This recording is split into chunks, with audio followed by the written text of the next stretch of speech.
Resolution করা হয় না, সবাই করে তো।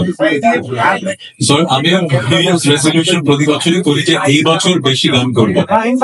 অনেক বছরই করি, গত বছর শুধুমাত্র মনে দুটো গান করেছি।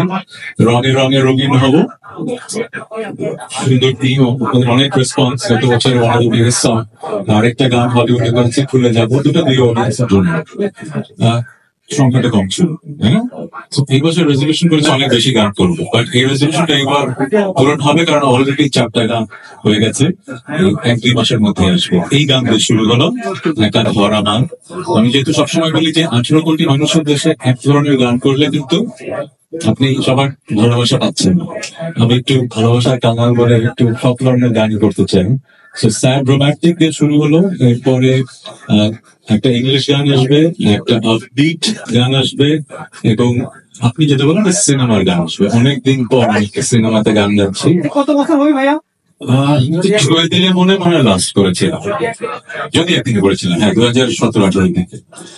অনেক বছর পর করছি, কিন্তু করছি একটা মানুষের জন্য, প্রিন্স মাহমুদ। সাজিদের যেরকম আমি ভক্ত, প্রিন্স তো সারা বাংলাদেশ ভক্ত। যদি বাংলাদেশ সেলিব্রিটি কম্পোজার থেকে থাকেন এবং একটা অসাধারণ মানুষ, তো প্রিন্স ভাই। প্রিন্স ভাই যে ডাক দিলে মানা করতে পারি না। এটা একটা মানে সিনেমা হোক, যাই হোক, কার সিনেমা জানি না, পরে শুনলাম সিয়ামের সিনেমা, আর এটা ছোট ভাই। ভেরি হ্যাপি যে একটা ভালো সিনেমা হয়েছে।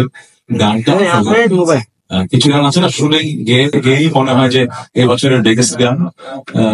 যেরকম রঙে রঙে রঙিন হওয়া গাওয়ার সময় জানতাম যে এটা বাংলাদেশের, আপনাদের খুব ভালো লাগবে। এই জঙ্গলি গানটাও একটা ব্যাপার হবে। কিছু কিছু গান আছে যে বেঁচে থাকে, এই গানটা বেঁচে থাকবে। একা ঘর আমার হয়তো সারা বাংলাদেশ ব্যাপী তোলপাড় করবে না, কিন্তু এই গানটা বেঁচে থাকবে। আমি এই গানটা নিয়েও খুবই হ্যাপি। যে ইংলিশ গানটা করেছি আমার ফ্রেন্ড লেখাপড়ির সাথে, এটাও নিয়ে হ্যাপি। তারপরে যেটা আপডেট গান করেছি সেটা নিয়ে হ্যাপি। আর জঙ্গলি নিয়ে তো খুবই এক্সাইটেড। ভ্যালেন্টাইন্স ডে তে আপনার গানটা শুনতে পারবেন।